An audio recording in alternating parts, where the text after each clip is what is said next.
مدینہ منورہ میں ایک بار قحط پڑ گیا تھا، بارش ہوتی ہی نہ تھی۔ لوگ ام المومنین حضرت عائشہ صدیقہ رضی اللہ عنہا کی خدمت میں فریاد لے کر حاضر ہوئے۔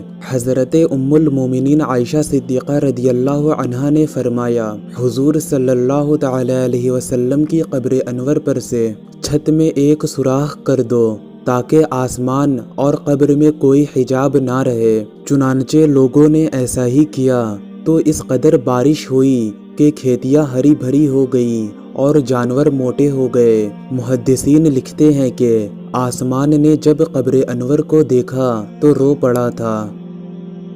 سبق یہ ہوا کہ ہمارے حضور صلی اللہ تعالی علیہ وسلم کا فیض پاک وصال شریف کے بعد بھی بدستور جاری ہے، اور حضور کی قبر انور کی زیارت سے ہر آنکھ آنسو کے پھول برسانے لگتی ہے، اور یہ بھی معلوم ہوا کہ اللہ سے کچھ پانے کے لیے حضور کا وسیلہ ضروری ہے۔